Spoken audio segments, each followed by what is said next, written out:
안녕하세요. 닥터 네이버 지식인 상담 간호사 박천생입니다.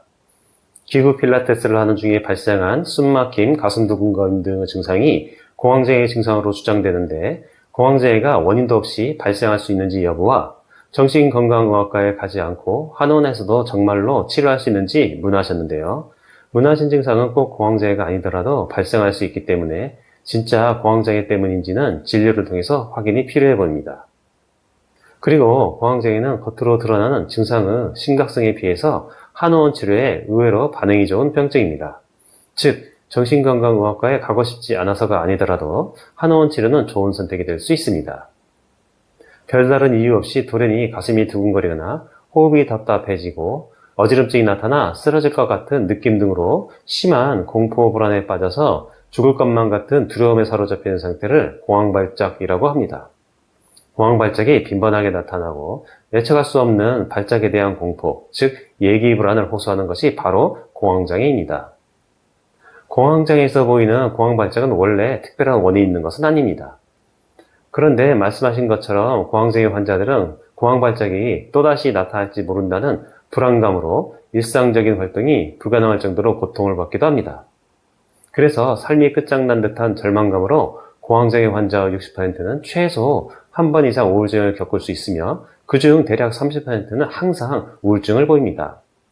게다가 처음에는 이유 없는 불안한 신체 증상에 대해서 공포가 시작되지만 공황발작이 반복되다가 보면 심지어 까닭이 있는 신체 증상에 의해서도 공황발작이 나타나기도 합니다.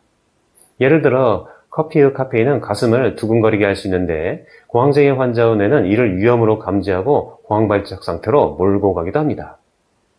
이렇듯이 공황장애는 불안의 대상이 다른 불안장애와는 사뭇 다릅니다. 사회공포증, 범불안장애, 특정공포증 등이 공황장애 이외의 다른 불안장애는 대부분 외부 자극에 의해서 공포 반응이 발생합니다.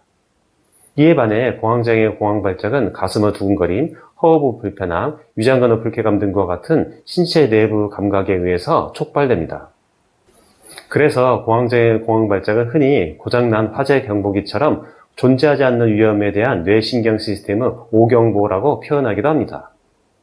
그런데 정신분석학에서는 개인의 억압된 무의식적 생각들이 터져나오면서 공황발작이 발생하는 것이라고 합니다. 그리고 임상에서 만난 많은 공황장애 환자들은 지인의 사망, 심한 스트레스, 큰 외상사고 등을 겪은 후에 공황발작이 시작되었다고 합니다. 즉, 공황장애의 전개 메커니즘이 명확하진 않다고 하지만 별다른 이유가 있는 경우가 의외로 많습니다. 누적된 과로 후에 심한 몸살이 날 수 있듯이 공황장애는 단순한 뇌 속 오경보가 아니라 개인의 한계를 넘는 스트레스에 대한 진짜 경보일 수도 있습니다. 체력이 떨어져 감기가 자주 걸리면 한약을 통해서 이를 극복할 수 있듯이 육체적, 정신적 과로에 의한 공황장애도 한의학적 치료를 통해서 충분히 극복해낼 수 있습니다.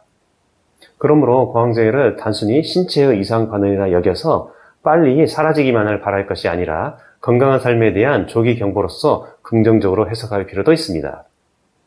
반복되는 공황장애를 겪다 보면 좌절하는 가운데 인생이 끝장난 것처럼 막막하게 여겨지기도 합니다. 하지만 공황장애를 통해 그동안 살펴보지 못했던 인생과 건강을 되돌아보는 계기로 삼는다면 공황장애는 또 다른 건강한 삶의 시작점이 될 수 있습니다. 문하신 분도 어쩌면 살아오면서 스스로 눈치채지 못하는 사이에 누적된 정신적, 육체적 스트레스가 원인이 되어 공황장애가 나타난 것은 아닌지 다시 한번 더 살펴보시고 충분한 휴식과 치료를 통해서 공황장애 때문에 고통만 받는 것이 아니라 공황장애 덕분에 삶을 정돈하고 다시 도약할 수 있기를 기원합니다. 공황장애는 적절한 치료만 이루어진다면 80에서 90% 환자들이 일상생활에 복귀할 수 있습니다. 그러므로 정확한 검진과 적절한 치료를 통해서 하루빨리 건강을 회복하시길 기원합니다. 감사합니다.